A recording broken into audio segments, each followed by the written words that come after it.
Welcome to Beyond the Weeds, the podcast where perseverance meets potential. I'm Josh Realm, public speaker, marathon runner, asthma advocate, and your host as we explore the intersection of health, fitness, and resilience. Whether you're managing asthma, chasing a new personal best, or simply looking for inspiration, Beyond the Weeds is here to show you that no challenge is too great to overcome. Together, we'll uncover stories, insights, and strategies to help you push beyond your limits. It's time to breathe deeply, move forward, and unlock your true potential, one step at a time.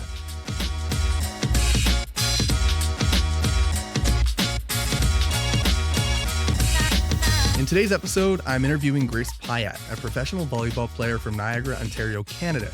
Grace recently signed a contract with a Portuguese team, and before that, she signed a contract with a volleyball club in France, and is also an athlete on the Canadian beach national team.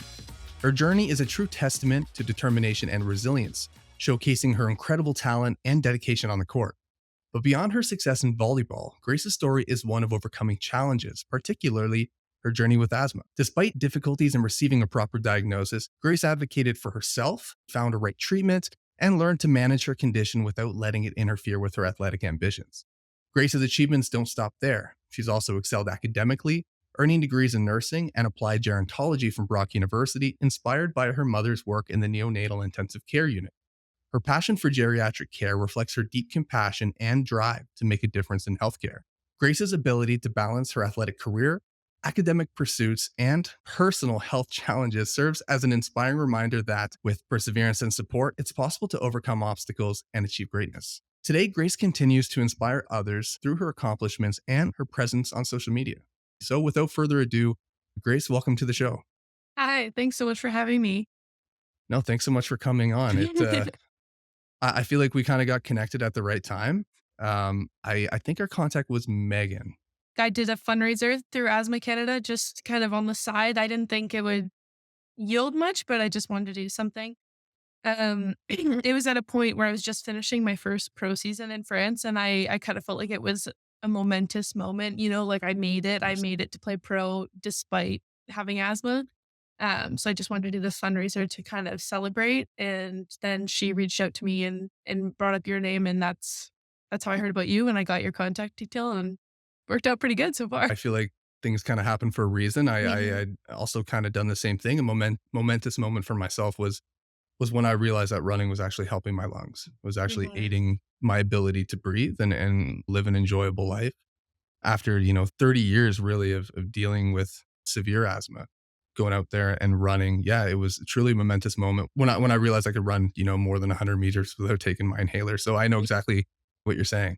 Yeah, you almost surprised yourself, and now you're just Yeah. grateful for what you can do. And you want other people to know that too, right? And obviously, yeah, we got in touch for that reason. We both have connected with Asthma Canada. We both kind of have that same pursuit of not necessarily educating people, but more spreading the awareness and advocating, having been through it ourselves. So right now you said you're in Canada at the moment. Yeah. So I'm still at home right now in Niagara in Southern Ontario. I'm actually heading out this week to Portugal, where I'm going to play the rest of the season this year. So I'll be out there till around end of April. Usually is when the seasons end, and then I'll come back to Canada for the summer. So you're joining mid-season. So I mean that's got to be pretty daunting. Yeah, it is. But it's kind of weird because last season when I went to France, so I actually had knee surgery in end of August. So I got injured playing for the beach national team. Then I had surgery, and then the pro team still wanted me to come out there. So I showed up beginning of October. But so I was coming late. All the girls had been there since August. I was injured when I walked in. I couldn't even go down the stairs when I showed up in France. So I am showing up late, but for me, like getting to go able bodied, like feeling like I'm fit right now, I can get on the court tomorrow and I might have some rust, but I'm like not hurting. I feel 10 times better than I was going out to France. So I'm pretty excited for this one for sure. I can only imagine. And the one thing that really jumps out at me is, well, I mean, France, you have French and you're from Ontario, Southern Ontario, probably not Mhm. much French there. No, Um, there is parts, but I was not fluent in French when I went out there.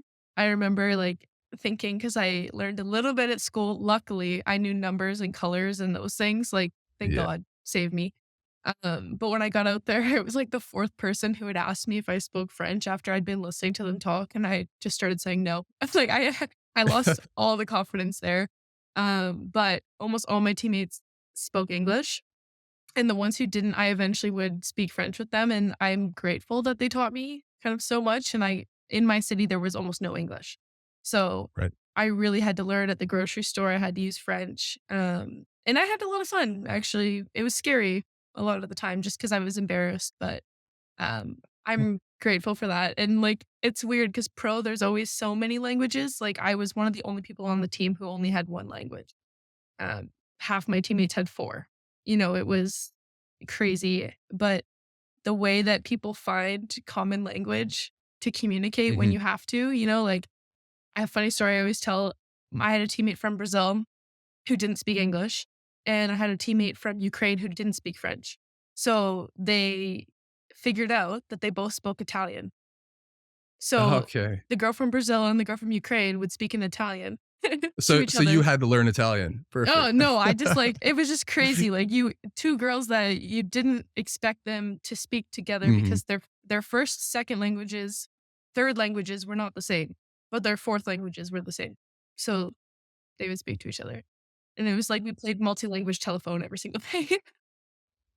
So I can totally relate to that feeling of you're going into somebody else's country, you don't speak the language, and when you try, you feel like you're gonna be embarrassed. Mhm, And I try it when I'm in that position, I look at it kind of in the way, like, I've always helped that person that can't speak English in my mhm. country. Like, in Canada, Yes, of you see course. someone they can't converse with somebody, you try to help them, and you're Mhm, never embarrassed for them. mhm. And I kinda just as long as you're willing to try, I think that's the big thing. Yeah, and honestly, I was the same as you. I thought that too, and I would say all my teammates were like that, but I would say that was because a lot of them have traveled around the world Mhm. and because of volleyball, right? They've all traveled around the world and played in different areas, but I felt culturally there was a difference with a lot of people, and how here in Canada with, mass immigration, and we are used to always helping people who might be learning English. I feel like, and even in my career as a nurse, like, I'm always used to helping people. But there, a lot of the times I'd notice people weren't mean to me because I couldn't speak French, but they would often just fall silent. Like, it wasn't Okay. like they would try and help, they would just step back from the situation instead of coming to my aid. That was more like community outside of volleyball. Everyone in my volleyball community, amazing. But it was Right. just outside the volleyball community. That was something I noticed. And I actually thought about what you just said that, oh, well, when I'm at home, I would never think it was funny or embarrassing that they couldn't speak It English, but it's a little Yeah, different. yeah, I guess that makes sense, right? Like a Mhm. cultural divide of some sort. Yeah. Um, since we're kind of on the topic of it, I remember my first time working in Quebec. So I was working in northern Quebec. Mhm. I work in geology on the side, and I was Okay, in yeah. this camp surrounded by French people, and we had a shared bathroom, but we all had our own bedrooms, but a shared bathroom, Yeah. and our doors lock automatically, and I didn't know that. Oh, So I no. got naked in my room. I had a towel wrapped around me, and the funny thing was I didn't have a full size towel, so it was a hand towel. Oh. I gotta go as quick as I can to the shower. Mhm. Nobody will see me. It's okay. I'll go in the shower and then I'll run back. Well, anyways, on my way back, I realized my door was locked. I know I what's didn't coming. speak I didn't speak French. The French people there did not speak English. I walked around embarrassed until I found somebody, and it was an old woman. It was a maid, Mhm. and she was cleaning up, and I said to her, "Excuse me, ma'am, my door is locked." And I started doing the hand gesture here, "My door's locked." And she's like, "Eh? My door, it's locked." And she didn't understand, so I brought her with me, and I showed her, and I shook the doorknob, and then she looked at me and she said, "Oh mon Dieu," which, oh my God. Really embarrassing because I understood that. Yeah. Yeah. I She walked to the front, which opened up into this courtyard, and there were more people in Mhm. the courtyard. People were actually playing volleyball. I remember this. And there were some maintenance guys around, and she said something in French, like yelled it out at them, and they all started laughing. Of And course. three or four of them followed her in, and Yeah. they didn't have a spare key, so they had to like pry my door open to get me in. Oh my god. And I'm This just standing there seems with a little like hand the towel. most well, It I was never it did was very that. embarrassing. I didn't no, You know what? that's I learned from my hilarious. mistake. I learned Yeah. that, "Mon porte est barré" means my door is locked, Oh, and I learned yes. that pretty quickly. Yeah, So that's yeah, that's a good one to learn. Yeah, I just learned that's so I'm sorry. immersion. That must have been so No, hard. I Yeah, think no, about it every and day.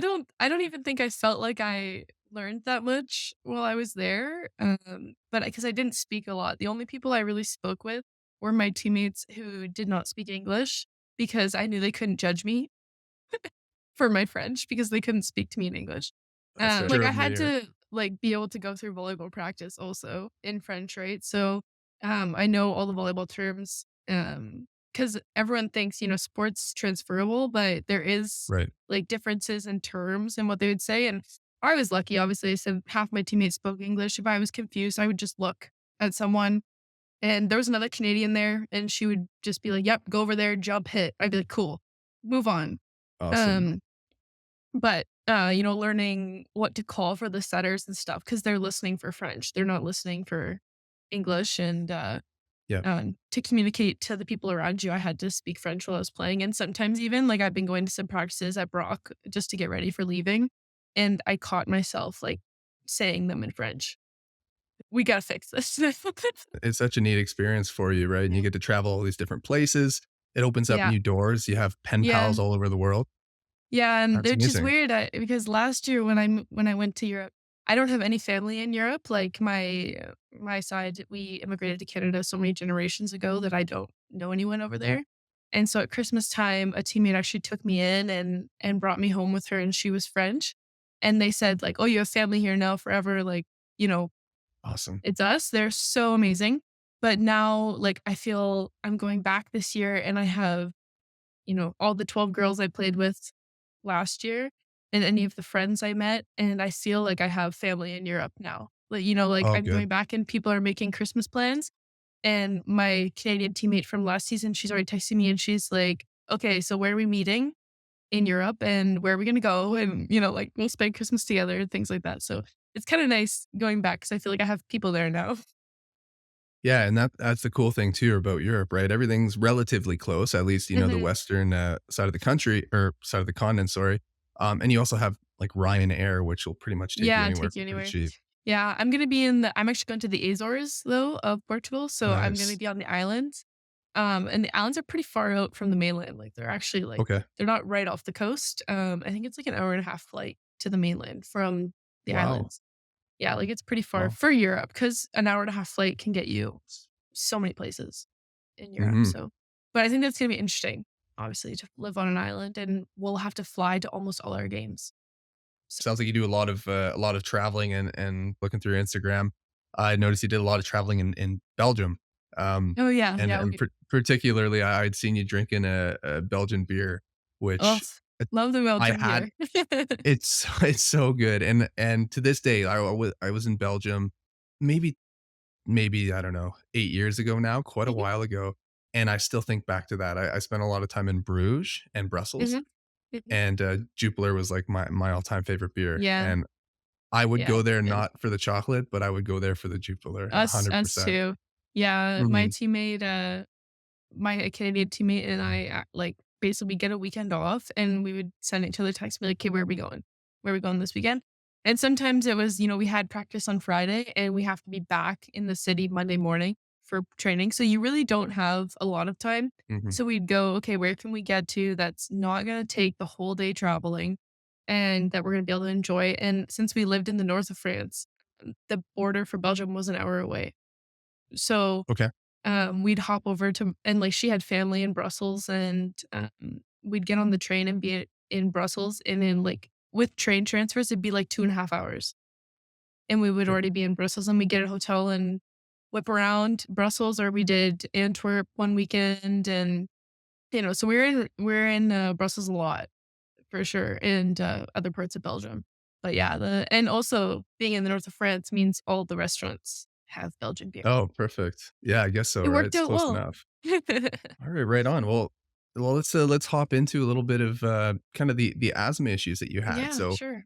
I mean, you started advocating for yourself. I guess you had issues kind of being diagnosed, and maybe can you tell me a little bit about that? Yeah, I'm considered a very odd presentation of asthma. So, I actually didn't really have any struggles until I was about 19, which is weird for people because most most people have childhood asthma. And Mhm. that's another obviously misconception about asthma is when people see it in adults, they're like, oh, why didn't you grow out of that as a kid? Like it's kind of something that I hear a lot of my friends say, well, I had it as a kid, but not anymore, Yeah. But I basically got some sort of, I never even got a diagnosis for this, which is crazy, but I had some sort of a chest infection in my second year of university that just knocked me out completely. I remember being like on the couch for a week. I couldn't even move. Like I couldn't get up and go to the bathroom. My mom came down and said that I didn't move for 10 hours. Like she said that she was concerned. um, Mm. and so it just like took the wind right out of me. And I remember the illness improved enough that I could go back to my life, but I never breathed the same way ever again. Mm. And I remember going back. I went to the doctor a couple times and they just kept giving me like short-term inhalers and telling me that it would eventually go away with time. And I I really just like got so frustrated because I didn't understand why I still couldn't breathe. And I basically got sick every few weeks for the next year. But I wasn't actually sick. I was just going through exacerbations of asthma that I didn't know were exacerbations of asthma. So that was a really hard year. We called it like the year of fainting because I started fainting all the time Wow. because I like didn't have enough oxygen. And I was at the time a varsity athlete. So trying to combine like playing a sport like Yeah. volleyball with the inability to breathe like everyone else on the court. And yeah, so I started fainting and having problems, and, like, I was very embarrassed. Like, I remember, like, because the doctors at the clinic had just said it would go away, you Yeah. know? So I really, just tried to hide it almost, and then I started to feel like which now looking back, I can't believe I ever thought this way, but I thought that I was, like, extremely out of shape. I wasn't as fit as the other girls on my team. There was something, like, in my fitness level that was holding me back. So, I remember doing, like, cardio on my own, trying to, like, catch up to the other girls, and it wasn't working. Um and I developed like a severe anxiety around like intense cardio workouts. Like if we'd hit the gym, we're doing the weights and I could take breaks between things. I'm not as worried. But as soon as they said, okay, we're going to do sprints or we're going to do a salt like circuit or something, I would be like freaked Mhm. out. I'd be so worried. So it ended up getting to like just the beginning of my third year and I fainted like during a beep test. Actually, Oof. it's removed from the Brock testing now because of me. Um, but I fainted during a beep test, and I no matter what they did, I could not recover myself. Like I could not wake up for long enough to be awake, and so they ended up having to call EMS, and my sats were tanked. I like my heart rate was going through the roof. I'd talk for a little bit and then boom, go right back down. And I got taken to the hospital and really they didn't do anything at all. Actually, now that I think about it. They basically just referred me to get some testing done. They didn't understand what happened. They said I was a weird presentation. But sometimes when I think about how we look at like long COVID now, um, Yeah. maybe if like things were reversed and COVID had happened first, I wouldn't have had such a hard time getting respiratory treatment because they would have just understood that lung infections can do this to people. Mhm. So yeah, so I went through a very long time of many, many tests, all sorts of things. And then finally, like they were worried it was my heart. They didn't understand like what was going on. Finally, and so this happened in September. In January of that year, I got referred to my respirologist, who is my Lord and Savior. I love him. He's amazing. And I remember they did a breathing test and I saw the line shoot up and I went, "Oh, you're fine." Like I remember in my head, I was because I had already 2 doctors tell me that it was in my head, that I was like, it was anxiety or something. And I blew the line or whatever, I saw it go up. And then the physician came in and he goes, "Oh, so you've never had a puffer before?" And I go, "No." And he goes, "How many times did you pass out this year?" And I said, "7." And he goes, Yikes. "That's about right." Yes. He said, "That sounds about right." And I was like, "But the line went so high." And he goes, "It's not like a test, Grace. It's not like 50 is a pass." So, I think at that point I was functioning at like 60% lung function. Um, and I was like playing sports and everything. And he's like, didn't understand how I was functioning Mhm. at 60%. Um, so that was when I started getting put on inhalers. And it's been a journey ever since. Are you still on inhalers today? Yeah, I still am. S They're a bit less intense now as they Okay. were, but it now with my inhalers, I function at about a 90%. So it's like really good. So you function at 90% and you play professional volleyball. Mhm. So imagine if you had that extra 10%, right? I know. But It's even crazy. It's when I started those puffers, like everyone used to laugh at me because it's still now they give me such a head rush. I don't know if you're the right. same, but when I take my inhalers, I have to sit down because it's like so much air is coming into my body. I can't believe it. But yeah, it's crazy. I think for myself, I've been on them since I was born. Yeah. With me, it's almost natural, even still, even though my asthma is significantly better, I still take my emergency inhaler daily. Typically, Mhm. not all the time, but this time of year when things are getting colder, it really affects my Oh lungs. yeah, for sure. Just like, yeah, when things get warmer, it affects my lungs. It's those seasonal changes, and it's funny with your test you're talking about. So I guess that would probably be spirometry testing. Yeah, yeah. And that's one big thing too, right? Like we had talked about Asthma Canada and how we've both collaborated with them, advocated with them. And one of the things that they're trying to do is get more frequent and quicker spirometry testing to diagnose asthmatics. And Yeah. also having, certified respiratory educators in kind of every organization, kind of every outlet of Yeah. healthcare. That way, they can recognize stuff like that because you should have been diagnosed a lot sooner, Yeah, and that's um, really the than thing you is that were. I talk about is once I was in respirology, I was good.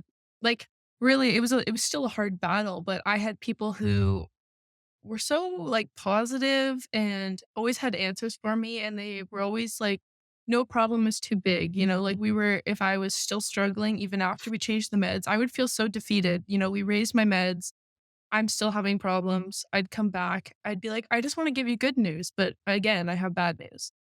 Yeah. And they were always like, "Doesn't matter, Grace. We're just gonna tackle it and we'll figure it out," kinda thing.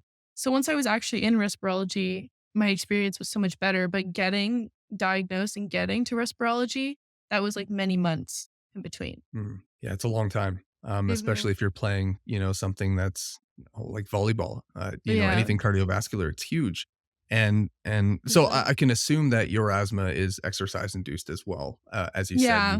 you would kind of work out, you would do your thing and you would faint. Mhm. Are there any other triggers that you have that you Yeah, found? well, yeah, allergies are huge for me. Like, I'm super allergic to dust, and, like, seasonal allergies, they take me out.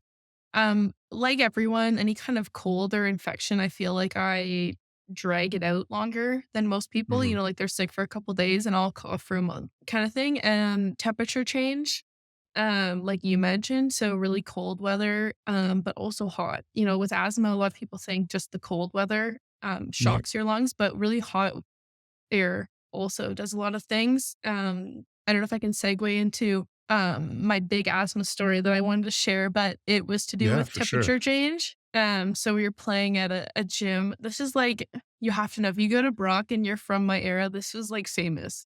This was a famous story. So I was competing at Guelph University and their new gym is like absurdly hot. It's like sticky when you go in there. The one at And Guelph? mhm, Oh, fix your gym, yeah. Guelph. They used to have an old gym, but the new one's beautiful. It's so lovely, but the temperature change in there, it always screws me up. Even when I've played there in years later, it's like I'm a little nervous in there.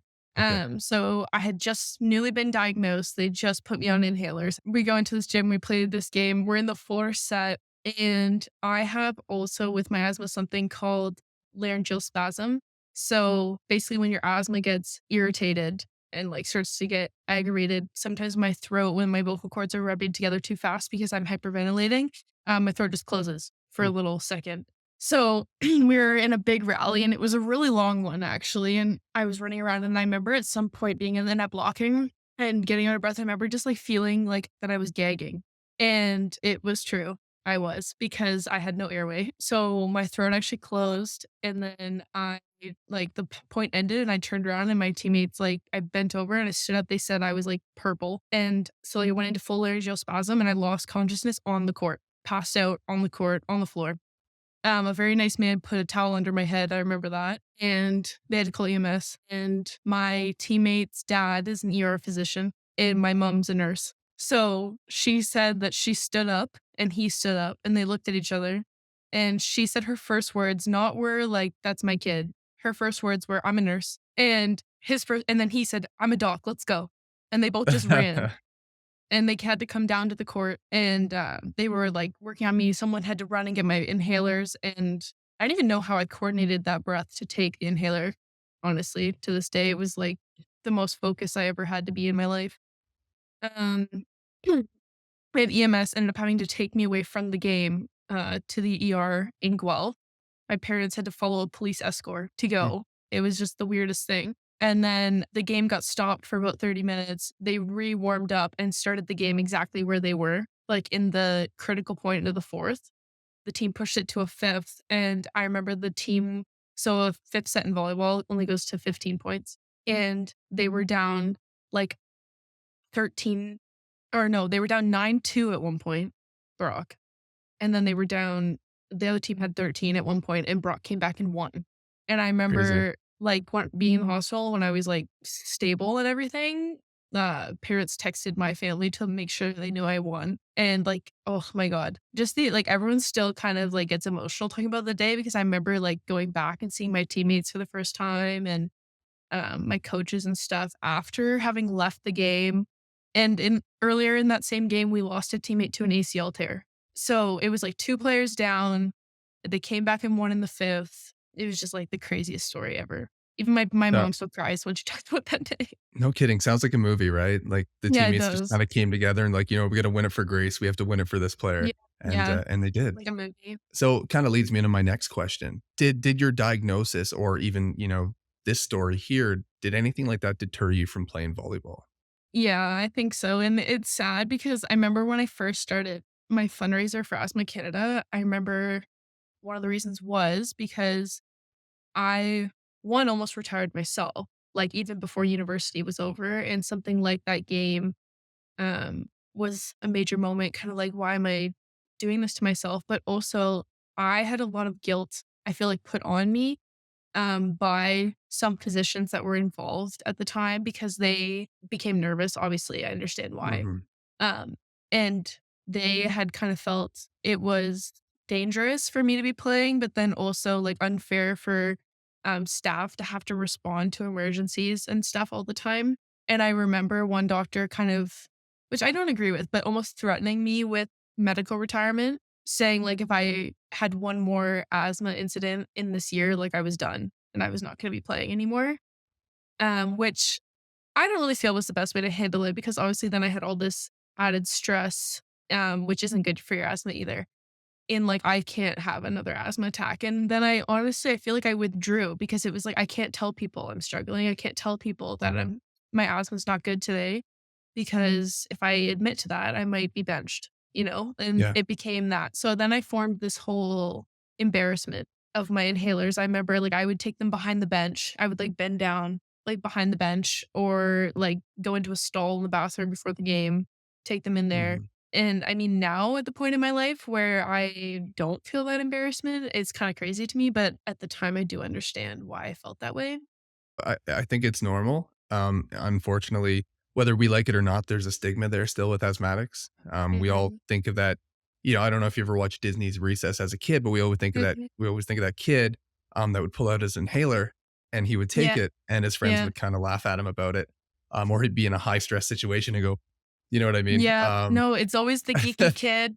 Yeah. Always the geeky Always kid. So e you even never when I wanted used to a be that kid. spacer, my teammates laughed at me like crazy because they said those are for kids, No, but no, no it way. was just to make sure they got in good. It's like what, like 90% of, your inhaler will actually hit the back of your throat if you don't have a Yeah. spacer. Yeah. So it just wouldn't make sense. It But was just to I be efficient, really. that's right. Yeah. Yeah. If you need it, you need it, right? You have it. Take it 10 times, it might amount to one. But I can relate. I tried to play hockey growing up.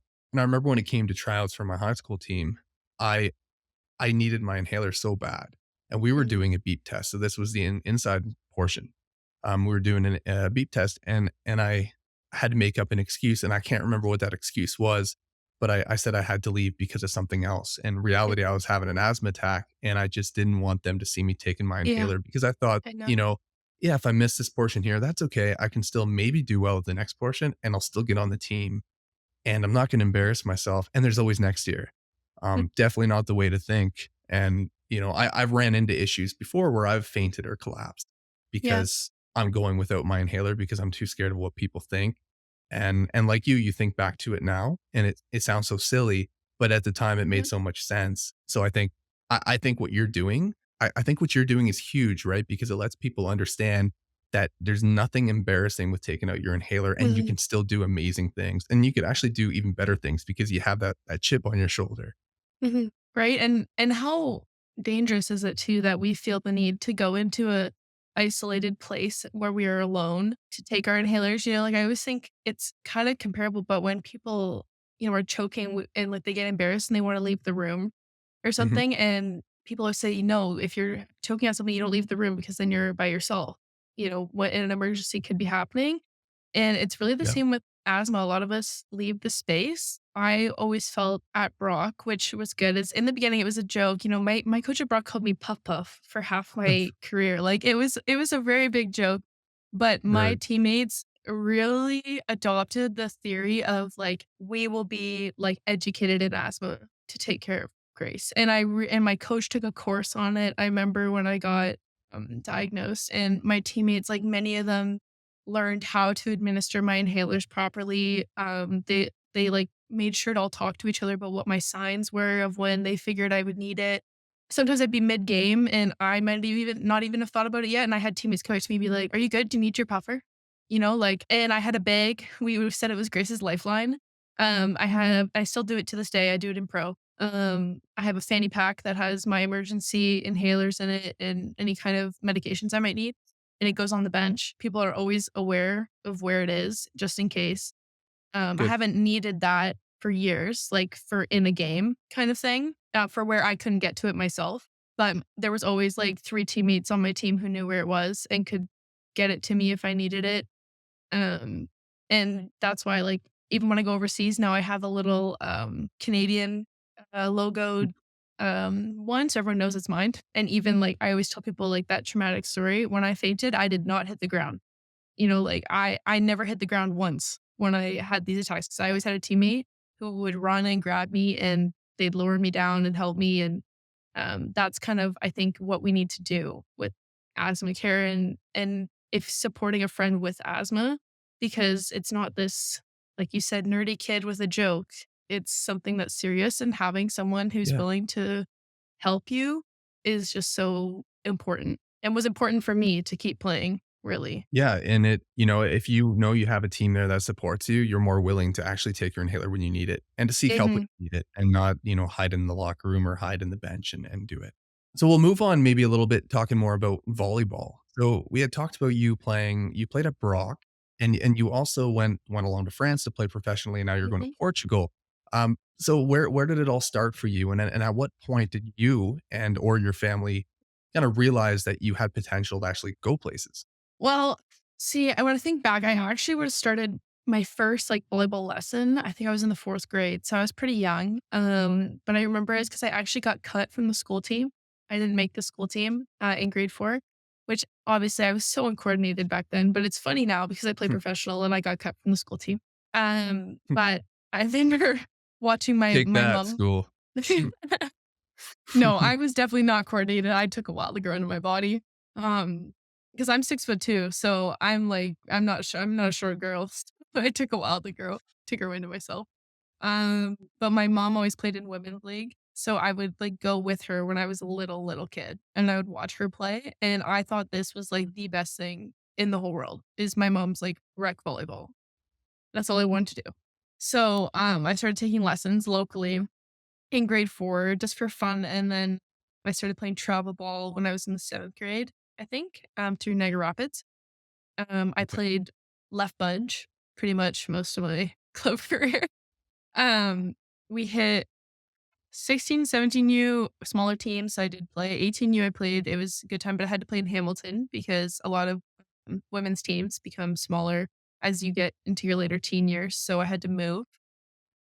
And then I don't even know if I realized I could do anything with volleyball when I got recruited to Brock. I was so like low confidence, oblivious. I think and I was just taking a while to kind of grow into myself. But I basically applied to Brock for nursing. And Brock has this really cool thing where you can fill out a form on like your interests and stuff. And it's to try and connect you to other people. And I filled Okay. it out and I said I played volleyball. And they said, "Oh, where do you play?" And you put down a club. And if you fill a sport section out, it automatically sends an email to the varsity coach of that sport. So I didn't Wow. know this at the time. So, the varsity coach at the time got an email saying I was coming to Brock and I played volleyball and all this stuff. And I woke up the next morning to an email um, from her saying, "I know who you are. I'd love for you to come on a tour. Do you want to play here?" Oh, she did her And homework. yeah, I mean, I was local, she was local. So, like, obviously it Okay. makes sense. She knew who I was. Yeah. So then I signed up to go to Brock, take nursing, which is a little daunting. Combining varsity sports and nursing is pretty tough, but made it Hmm. through. So it's okay. We had a coaching change going into second year. And I remember it was in the summer. It was my first meeting with him. He always does like meetings with players to check on how they're doing. It's just like his style. And I remember my first meeting with him and he said to me, like, "Oh, what's your plan for after university?" And I was like, "Be a nurse? What do you mean?" And he was like, "Well, Grace, I've been in the gym with you one time and you can go play pro if you Oh, want." awesome. And I like literally I thought he was nuts. Like I thought he was just like yanking my chain. And I remember I came home and told my dad and he laughed also. Um, so like I really didn't believe it. But under his guidance, I for sure like I changed as a player. I know I did. I got a lot better. He's still the coach now. He's coming off his third Ontario title, changing the team like completely. The culture, making it just like really professional, which I Hmm. like. Yeah, I had like my last 2 years were my best years for sure for like accolades and performance. And then in my last year in December, I had adamantly said I didn't want to play pro. I just was done. I didn't want to play. And I actually broke my hand. And I was sitting there Oh, watching. Yeah, I broke it off a block. Some girl hit my hand and it broke. It that's a hard was a hard swing. serve, I guess. It was a Yeah. hard swing, yeah. And Crazy. yeah, so then I'm sitting there watching my team play in my last year. And we were away on a Christmas trip. And I went, "I'm not done. Like, I can't be done. I just got good. Like, I can't be So, done." so this is that injury you were talking about, new injury. That was in my oh, no, that was my knee surgery. I've been an injured girl. I've been in Wow, it. knee I've had surgery. some yeah, knee surgery. That was from beach volleyball. Thank you, beach volleyball. Oh man. Um, Did you but take a no. hard fall or? Yeah, it was more like a fall, like I Okay. twisted. I went to try and save a ball and I twisted in the sand and the twist basically dislocated my knee, and then Ooh. when I hit the ground, it slammed my patella back, and then it cracked and ripped, like, all the cartilage under it. I feel like a baby because I ran a marathon, like a week and a half ago, 2 weeks ago, I guess, and I had to stop at the halfway point because my knee started hurting. So I feel like a big Running baby. kills your knees. Don't feel bad. Don't feel You're bad. right, it does, yeah. I've had too many injuries and, like, half my teammates volleyball, like, a lot of people think it's, like, a light sport for injuries, but you're jumping on a hard floor, you're throwing your body at the floor. Um, it's wood, like, Yeah. I've dislocated my shoulder from hitting the floor. Um, Oof. and, like, so, like, the liberals will throw themselves everywhere, but, yeah, like, the girl hit hard when you're playing at university level, even harder at the pro level. Mhm. But yeah, she hit it off my hand and the physician just said the way that like the angle that it hit my hand basically made my muscles like pull on my bone so hard that it fractured. Wow. Um, but yeah, basically like injuries are the thing that will either motivate you to get better and come back, or they will, put you in retirement, which Yeah. I've learned from going through knee surgery, especially, either one is fine. Like, if an injury puts you down and ends your career, that's okay. Like, because I remember feeling like, "I'm not gonna let this injury beat me. This injury will Yeah. not be the reason that I stop playing." And that's one of the reasons why I played all the way through the year in France and then wanna play one more because I wanted to just go when I'm not hurt. But I have come to the conclusion that, like, if I stop playing because of an injury, that's totally fine. and it's just what life is, you know? It's not this like you have to keep overcoming things, but if you Mhm. do, it's still good. Yeah, you're right. That will to kind of continue and to not let things hold you Mhm. back is huge. Um, Again, that's why I got into running because I was told I couldn't do it. I was told, you know, Mhm. cardiovascular endurance or cardiovascular exercise really isn't good for my lungs. And I kind of, I hit a point in my life. I was 280 pounds. Um, you know, at my wedding, and I didn't feel good. I hadn't imagined that I would be like that at that point in my life. And then I just, it was like the next day I was like, okay, I gotta try something. I can't be scared anymore. A diet's not going to do it for me. I have to go out there and actually do something to make myself better as a person and to show myself and to show others that I am capable of doing something hard. And kind of the exact same thing as you just mentioned. You didn't want to let it stop you, and I didn't. And it's only made my life better. Yeah, And if I need to stop running, it's not going to be because of my lungs. It's going to be because right. of something else Right. that's gonna hold me back, but it won't be that. Won't be that. And I agree. And that's something is like when you are an athlete, you're always pushing through. It's like when you're Mhm, running, you're always pushing yourself. But getting rid of that guilt when you do decide to stop is something that like it takes time to get over almost. And mhm. even just with my volleyball career, like I said, I've pushed through many injuries. I pushed through, my asthma being so bad that I was losing consciousness and people wanted me to retire. Um, and I kept pushing. And sometimes like I think about what was the motivation to keep going. Like why did I love this so much that I was gonna push through all of that? Um, and was it the true love for the sport or was it the guilt of failing or the fear of failing or something like that? I'm not really sure. I think it's because if you're gonna set limits on yourself, it's gonna be Mhm. you setting them on yourself. It's not You're gonna be right. other Yeah. people telling you what you're not capable of doing. Yeah.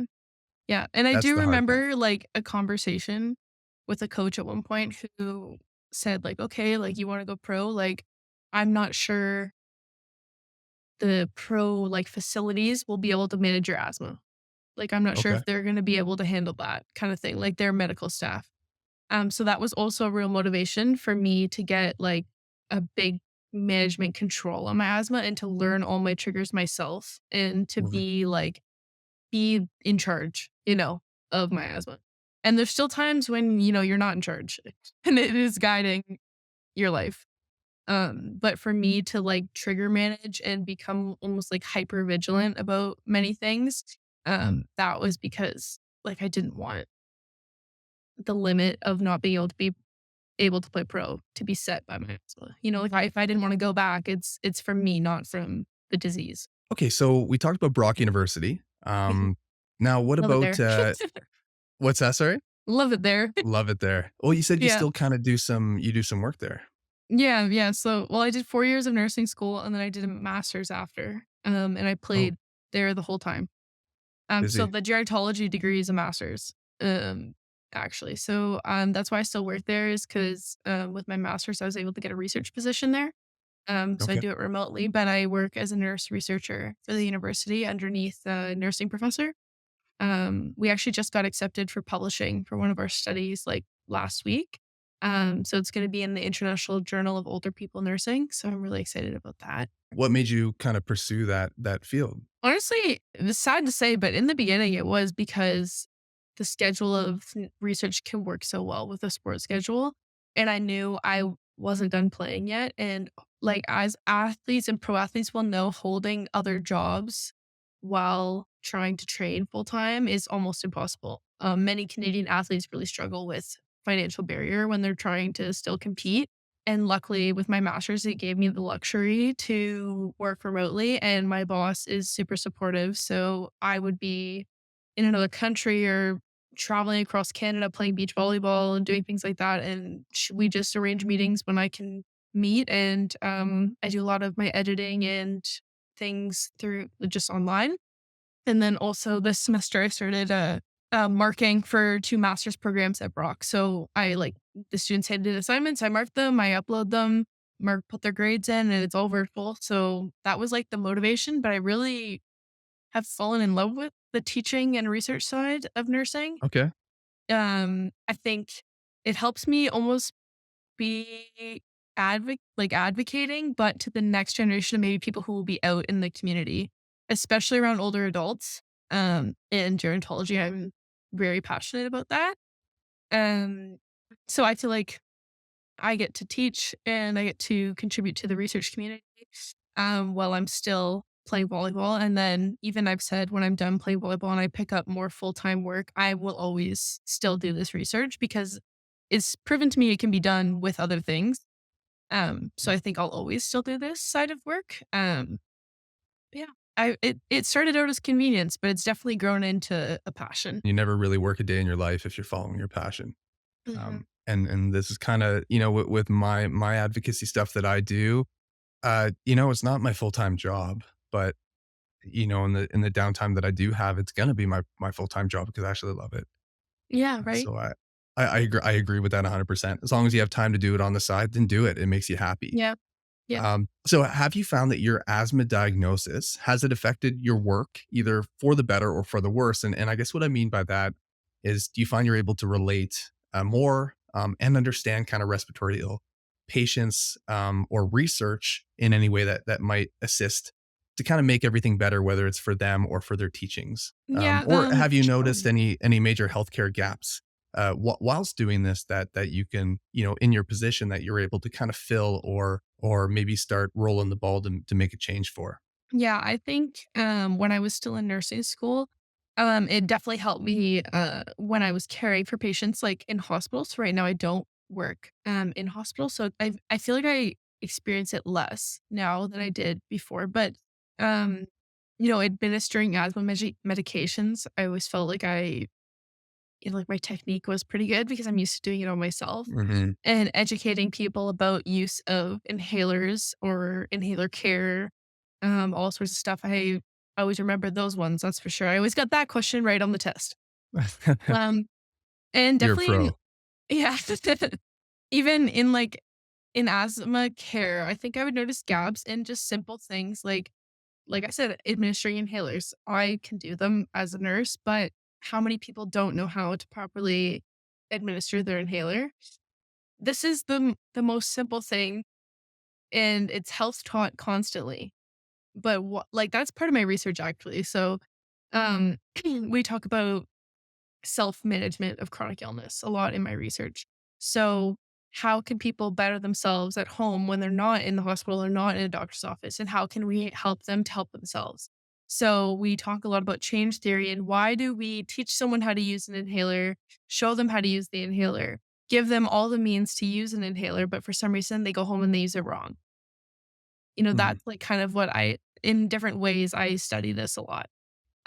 So that's definitely a gap. And we've already talked about many stigmatizations of asthma, but I remember even when I was having my knee surgery, I told them about my asthma and my laryngeal spasms. And the anesthesiologist said, okay, we're just going to get you to take a couple puffs. It'll help when we put you under and everything. I said, okay. And she goes, okay, take 4 puffs. And I went, whoa, like I'm going to be falling off the table here. Yeah, And anyway, I took one and she goes, "Oh, you can just take 2. Your technique is perfect." yeah. And she was, You're like, genuinely shocked that I could take my inhaler right. So I'm like, that tells me there's a gap, right? Like, if a trained professional is shocked that almost no one knows how to take their inhaler yeah. properly, then that's clearly a gap. Yeah, it's true. There are so many, and personally too, I can relate to so many of them. I had severe asthma since I was a kid, and I was still doing things wrong, right? Because I didn't have somebody telling me differently. And the way I saw it, if I can take my puffer 10 times and it works, then great, I'm doing it right. But I mean, I could just take it, like you said, 2, 3 times, 2, 3 puffs, I mean, and really that did the trick when you learn how to do it properly. Mhm. And I held my inhaler up earlier, which is, this beautiful dark blue one. Yeah. And, another thing I got to point out is this is a corticosteroid. This is Mhm. one that I would take, 2 puffs 2 times a day. I've been given the okay to take a 2 puff 3 times a day when I really need it. Um, but another thing people do, and I was guilty of that, and even now, if I'm reaching for an inhaler and it's the first one I grab, I'll take it. And it's not an emergency inhaler, it's a steroid. It's not good for Mm. you. You shouldn't be taking it in abundance more than you need to. And that's something as well that I feel like was never really relayed to me. And I feel like Yeah. that gap exists because I have seen people out there at the gym using, steroid inhalers as their Yeah, emergency which is true. inhalers It's rather than not their controller on meds. purpose, right? And it's Mhm. funny because alternatively, actually, when I have Zenhale, and it is a corticosteroid, but it's a mix with a beta 2 in it as well. So it does have the properties to be an emergency inhaler and a controller inhaler. Mhm. So I remember when I first had a major asthma attack, I didn't take it because it's a steroid. It's not an emergency inhaler. So I just assumed it wouldn't do anything for you. This was a Okay. misconception I had. So I remember my doctor saying, like, yes, it's not an emergency inhaler. So if you're in an emergency, you should be reaching for your Ventolin instead. But because it has that beta 2 agonist property in it, you could use it as an emergency inhaler if you really needed to. So that was Yeah. something I learned because I thought, no, it's corticosteroid. It's not for that. And I didn't take it and I ended up having a worse, recovery time. But I actually learned. So now if I if I tell people now when they look at my asthma bag, because I'm not going to tell everyone what they have to choose. I'll Yeah. say, if it's a bad situation, I'm not doing well. I don't care what you grab either one and give it to Right. me. And then I said, once I've recovered enough, I will choose which one I will take after that. But, That's fair. it's hard when you say, like, "Give me the blue one," and they're Yeah. both blue, but one I starting have a point. code blue. Yeah. Yep. Is it a code dark blue? Yeah. Yeah, you're right. True, but, like, I agree with you. It's not for long-term use, and my corticosteroids for many years, I was taking a total of 4 puffs a day, and they told me to kinda, like, taper it to closer to my volleyball practice because that's when I was having the most trouble. So, for Okay. years, I was taking 4 puffs before every time I played volleyball, and, like, it was quite a lot, and then I'd get my heart's racing, and I'm shaking, Yeah. and I'm feeling all the side effects. Um, and then eventually, like, you have to find your sweet spot. 100%. It does get your heart racing, and I Mhm. notice that with running too. If I need my inhaler, it's usually pretty crappy because I'm working on trying to keep my heart rate down. Yeah, and for you, you have to find out, like, when is the ideal time to take Yeah, it. it does take planning. So I mean, if Yeah. there's anybody out there listening that you're asthmatic and you're scared to get into running because you have asthma and because you might worry about this stuff, these are things you are going to figure out along the way. Um, Mhm. and your breathing is going to get better and more controlled along the way. Yeah. And something I like to tell people too, and I've had a lot of questions. How do you get into running as an asthmatic when you're too scared to really exert yourself and get to that point where you need your inhaler? Well, I mean, keep your heart rate at a somewhat manageable location. I guess I like to train zone two. So I go 120 heart rate to Yeah. 155 is kind of my goal. I aim for like a 140 and I kind of stay around there. And I find if my asthma is getting bad, I can feel it creeping up. Now, something like volleyball, I feel like you're probably just go, go, go. So when it creeps up on you, it probably really creeps up on you. Yeah, and that was the thing that, like, my family kinda told me I was bad at, which, to be fair, maybe I was, but, like, that creeping up on me thing is, It's I quick. sometimes would not recognize my symptoms were worsening until it's almost too late, and it's Yeah. it's that finding that, like, awareness, almost that self-awareness of when is my time to pull myself back and to not, like, we've talked about this already, but to not feel guilty about pulling Right. yourself out and pull yourself back. Um, but volleyball, it is a fast-paced sport, but there is still a lot of breaks. Like, rallies are usually not super long. If they're longer than, like, 20 seconds, everyone's gassed anyway. Right. Um, Rallies are short, and then you get a few seconds in between. So I think if I was playing something like basketball or soccer where I had to run continuously, I would struggle more. But I got used to having little breaks, in between each point, which is good. But when you talk about running and, like, getting into it, I used to run a lot, previous to my knee surgery, and that was actually one of the things I did to try and get in better shape when I thought my asthma was me being out of shape. And I think that I probably did it wrong because I always did it alone. And when I was like, very poorly and stressed out. But I think it's different for everyone. But even like, you could go to a gym on a treadmill where there's lots of people around that might make you feel safer, knowing that there's Mhm. other people that could respond. For me in volleyball, having a friend that knew where my inhaler was also calmed me down. And even when I'd run, like you probably do too, I always ran with an inhaler in a pocket. Like it Yeah. always went with me just in case. I think just like trying to lower your anxiety already helps so much for most people. Yeah, you're right. Having an asthma action plan. Hmm. You mentioned running on a treadmill, and in so many ways that is good, right? Because you're kind of letting yourself get into it while you can control the conditions. Yeah. So, we spoke about how, well, the change between hot to cold or cold to hot is really bad on the lungs. Then you have, dust if you're running outside on a dirt road, or you got pollen during pollen season. Well, inside you can kind of control that stuff. Yeah. So You can more control your environment for exactly. sure. So whether it's running you're getting into, or, if you're someone out there that wants to get into volleyball and you're an asthmatic, um, start inside, train inside, get your lungs used to at least, kind of that basic cardio, train within a tolerable heart rate zone, uh, work yourself into it and then step outside and go from Yeah. there. Baby Couldn't agree steps. more. Yeah. And I think it's like any sport, we have to train our outside muscles to be good at a sport and your Yep. legs and your arms and your abs. For asthmatics, we do have to train our lung muscles also. And I feel like I'm like you, where being active has only helped my asthma. It has not made me worse. And the kind of fear that goes around asthmatics working out or doing cardio um, was not true for me when I made the Mhm. jump. And like for you, it's only made me stronger, really. Yeah. Yeah, and it's easy to get complacent. So if you would have given up when you were diagnosed with asthma, Hmm. well, things could have gone bad, right? Maybe you would have been a little bit sad, a little depressed about it. Maybe your life would have went, north instead of south, for example, or Hmm. east instead of west. For me, I can tell you vehemently that, being 100 pounds lighter now, my asthma was significantly worse. And Right. I was sitting in that, right? That was my life. And I was depressed. And, yeah, you're right, get out there and try something. It's Yeah. always gonna be good, because, yeah, it's always gonna help you regardless, whether it's a mental health shift or it's, a lung shift for asthmatic. Correct. Yeah. Um, I did have a question recently at a conference I was speaking at, and I didn't really know Mhm. how to answer it, and I was asked by a respirologist, "How do you know after, physical exertion if you're just out of breath or if your asthma's bad?" And that was actually really difficult to answer because as an Mhm. asthmatic, I feel like Yeah. um, but how do you explain that to even a respirologist?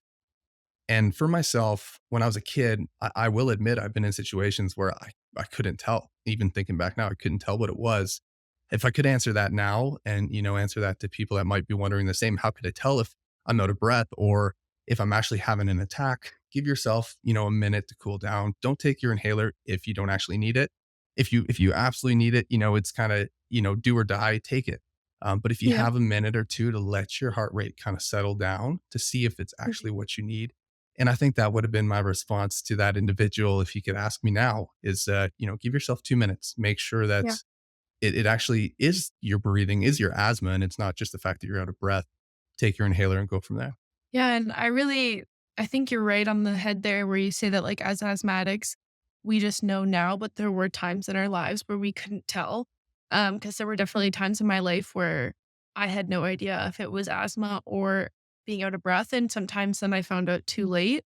But I'll share a really useful tip that my respirologist actually gave me, kind of goes along with you said, like, take a minute. But he said, "It'll be hard, but you have to force yourself to breathe through your nose, because for, like, that quick second, you force Mm, yourself to breathe through your nose, you'll feel like you're getting less air, but in reality, the structures within here so your epiglottis is the thing that flops back and forth in the back of your throat, and it either opens your stomach or opens your lungs kind of thing. This is how okay. it works. So, when you're breathing through your mouth, your body kinda always has to be, like, half ready for both because you could be eating or you could be breathing. But if you're breathing through your nose, your body inherently knows that you're not eating. So that Huh, means that it is fully open for your lungs. interesting. So that's actually, he explained it to me and it's actually been really helpful. So even sometimes where I'm like worried that I'm about to kind of elevate in my asthma symptoms or I'm getting too out of breath that I'm worried, I stand there and I force air through my nose instead of my mouth, and it, like, significantly helps. You should try it, trust me. I've never heard that, but I it makes perfect Yeah. sense, actually. That's Yeah, he huge. said just, like, inherently, the structure of your body, if you're breathing through your nose, your body knows you're breathing, you're not eating. So, Right. it keeps everything more open within kind of your throat area. So I'm guilty as charged. I'm a mouth breather, especially when I Yeah. sleep, and maybe Which when is I'm the sleeping, my worst for body thinks I'm asthmatics. eating. Right? Yeah, Am I sleeping or am I yeah. eating? Well, Um, it sounds funny, but it does make sense that you're like, for choking for aspiration risk, like, your body has to be prepared to protect the lungs, but also has to be prepared to take food, you know? you're right. So I've used that and yeah, like, taking a minute, for sure, and I always feel like when it's just out of breath from working out, and that's where it goes along with the more you work out, the more you will know the feeling almost because you start to get, like, the adrenaline from working out, the feeling good from being active. And I find like if I'm going for a run and I hit a plateau and I'm feeling like I could run forever and I'm just out of breath, when I stop, I'm out of breath, but I feel good. Like, like Right. I feel great. If it's my asthma, I feel slow. I feel heavy. I feel like my muscles have nothing in them. My Panicky, chest probably. hurts. Yeah, my Mhm. chest hurts. Up here feels like kinda like it's like pulling more, obviously because 'cause you're using these muscles to breathe, more than your regular muscles. Um, Yeah. and it's all just stressful, right? Like, your whole body's in stress because, like, you think oxygen doesn't just go to your lungs, it goes to everything, right? So, if Yep. I'm feeling completely tired, I feel, like, weak, and I'm, like, running, I'm still doing good, but it doesn't feel good, then I know it's my asthma, right? Yeah. Good point. Yeah. 100%. Yeah, that's a really good indicator. Okay. So, when you were out at France, when you were in France, sorry, out in France, did you have any experience with their healthcare system? And if so, can you draw any comparisons, to Canada's? I was really lucky when I was in France, and usually I feel like I get one major illness a year, and I was knock on wood. I was It's not really, that year. I was really good in France. I had like a cold at Christmas, but it didn't really weigh me down too hard. I was still functioning. Um, so I didn't really have any run-ins with the medical system for my asthma. It was just like seeing the doctor for checkups about my knee, surgically. They are different in that I think like osteopaths are way more popular in France than here. Like we Okay. still see them here, but like if any girl had an injury or something, they weren't going to the doctor to get a referral like we would do initially.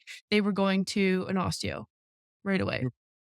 Um, I would say the major difference between France and Canada, as an asthmatic that I noticed would be smoking prevalence because smoking is just huge in France. It's Mhm. everyone does it, all ages. I growing up in Canada, like you can't smoke in public spaces and you can't in France either. You have to be outside. But I didn't see people, my age smoking cigarettes regularly that often. And really it just seems like less common.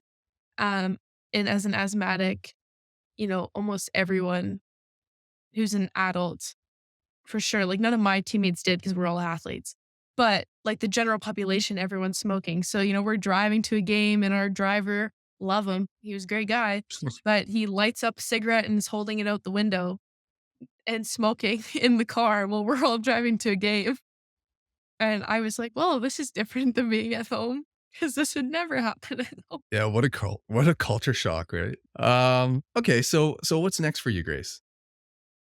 In regards to Honestly, I wish I anything, knew. volleyball, education, work, asthma advocacy? So I'm going away probably in the next 2 days, which is kind of crazy. I got a phone call from the club saying we'd like you out here now. So So I'm, crazy. I think I stressed my parents out. They were ready to have a few more days with me, and then now I'm leaving. When did you Um, get that call? today, Oh, no, okay, yeah, they don't have much today. time to say goodbye to Grace. No, so that was what I was worried about. I'm mostly packed, which some of my friends said, "Of course you are," because I plan ahead. That's my style. So I've been packed for like pretty much since 2 days after I signed the contract, which was a week ago. Okay. Um, but I was waiting on some paperwork, but the club asked me just to get it like mailed. and I can go ahead of it. So, uh, they wanted me to come Wednesday, but there's no flights, and I'm going Thursday. Um, so after that, I'm gonna play with this year, and then I have to decide if I'm gonna do one more summer for the beach national team, which I played last summer. It's a good time. But then I'll move to Toronto as soon as I come home. So it's just like a decision. But Right. I'm going into this as my last professional indoor contract that I'm gonna play. I just feel that I love the sport. I love being active, but I'm ready for sport to be kind of on my own terms. I'm ready for working out to be just for enjoyment, not my whole Hmm. job in life. Um, and my body's starting to feel the end. Like I said, I did have knee surgery last year, and when I was in France, I dislocated a knuckle. Like I just, like I'm starting to feel old, which I'm not. There's like half my teammates are like 10 years older than me when I go play overseas, but my body's just feeling ready. So I'm excited to play my last indoor contract, go out with a bang. Probably play a bit more beach. We'll see, 'cause I'm only just getting started in the beach world. Um, and then I really wish I knew exactly where I was gonna go into full-time nursing. But I think that's kind of the exciting thing where I have multiple avenues that I like. It'll be within a geriatric scope, obviously. Hmm. Um, but I'm coming back and I'll still be working in research, but just kind of looking for what's next. I'm excited to do that. I don't feel necessarily drawn to one spot.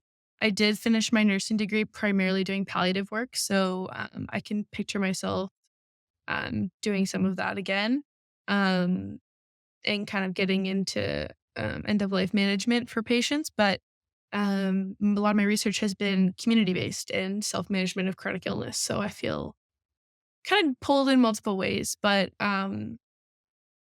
I think this is probably gonna be my last pro deal, so you're hearing it first, but Well, I think it's important to know where the end might be. Mhm. But I think what's more important is be able to make that decision on your own and not Yeah, have somebody make it for you, or not have an absolute, wreckage of an injury that just takes you out yeah, for good. and that's, like, the hard thing because after France, I came back and I was like, "Do I wanna leave again?" Because as Yeah. pro players, it's great to play, but you sacrifice a lot to leave, right? Like, you leave your family, you go overseas for a number of months, everything's on hold, and nothing really happens until you're back. And you miss holidays and all sorts of things. So you sacrifice a lot to be there. And I was unsure if I wanted to do the sacrifice again or if I had felt content because when I was in France, like we won the championship in the league I was playing in. So, I got to have like when will I feel satisfied was the question. Because I got, two championships when I with Brock and then I got to play for the national team and then I got to play pro and then I got a pro championship Yeah. with a team. It's kind of like when will you feel like content? Um, and I didn't feel content. So that's why I pursued, another year at the beach and another pro contract. But weirdly enough, I was actually at the home opener for Brock this past weekend. And all my life, I felt like when I watch volleyball, all I wanna do is play. All I wanna do is get on the court. Like, I see ball, hit ball is what my boyfriend says my motto is. See ball, hit ball, and I was watching my friends play, and I was so content to be sitting there and cheering and enjoying the sport, but not being on the court and just being in the experience, and I feel like that was kind of a signal to me that I'm gonna be okay when professional sports end, like, I'm gonna be content being on the sidelines and contributing to sport in a different way. So it's A hundred promising. percent. Both with that and your career with what you're doing. It's insane and it's super rewarding, I'm sure. So I think regardless of which route you take, you're gonna make waves, which is huge. And I Thank you. I and hope I so. I'm excited for you. Oh, definitely, 100%. It'll happen, and you might not know what you want to do today. And Yeah. I don't have too much wisdom for you. I'm 34 years old myself. I'm still trying to figure it out, but Of course, yeah. um, yeah, not to sound too cliche, but it is the journey. I think that's most important. And when we're ready to settle down, we're ready to settle down, and I think things will Yeah. just kind of unfold the way they should. Yeah. Um, You're right. so we're gonna kind of send things off now. Mhm. Is there anything you'd like to mention, say, or plug to the listeners of the podcast? I think I kind of said this when I made my video for my asthma fundraiser, and just if you're just getting into sport, we already talked about that. This is incredible. But if you have been playing sports and your asthma is limiting you and you're, contemplating giving up for your asthma, and this is your barrier, I look back and I tell myself, I look at where I was when I nearly gave up, when I nearly retired. I was probably about fourth year university. And I look at everything I would have missed if I had stopped on that day. And I look and I would have missed all my championships at Brock. I would have missed going to nationals with them. I would have missed playing for the beach national team and being part of Team Canada. I would have missed going overseas and playing in France and meeting all those amazing people that I met and winning a championship and all this incredible, like experiences, not just winning, but also losing with my teammates that it brought to my life. And I almost get emotional when I talk about everything that I would have missed if Asthma would have won, you know? Um, and so, for some people, it's not that you're gonna go be at the Olympics or you have to achieve that much. But even if it's just that you keep running or you keep working out every day, sport will bring something beautiful to your life in many different ways. And I think in a few years, you'll look back at like me and be like, wow, what I would have missed if I would have let it win. So I think that would be my takeaway is don't miss out. Wow, that's super inspiring, Grace. I appreciate that. Thank you, Thanks. I second that big time. And this is why I wanted you here on the podcast because I knew you kind of had to battle that adversity and look where Mhm. it's brought you, right? And as you mentioned, you wouldn't be in this position had you decided to give up. So that is a good message. And I'll end with one last question. So I do ask the guests of the episodes on this podcast one last question. The question is whether you have asthma or not, every breath we take is a gift, a reminder of our resilience, our drive to keep going, and our power to define our own limits. With a single breath, you have the potential to move mountains and change the world. So, with that in mind, I have again one final question for you. If you had only one last breath, but with it the power to influence the world, what would your message be? Oh my goodness. Hate to put you on the spot there. There are no wrong answers. No, I don't know. It's so hard because I think, and it's hard. I feel impacted by this question because, like I said, I ended my nursing career working in palliative nursing. So for many strangers, I was the person there for their last breath. And I got to see, like people, what they do in their last moments if they have the control over them. And it's it's hard to describe, but I think if I had the power to do anything, I don't know. I feel like I feel like my motto usually, and this comes from actually my grandmother, but it's just to be kind is usually the motto that I try and live my life by. And I feel like that can be taken in many different ways, whether it be in asthma, in sports, in just general life.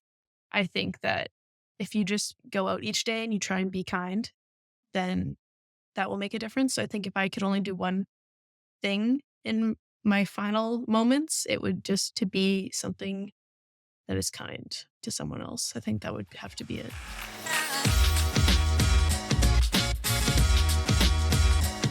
Thank you for listening to Beyond the Wheeze.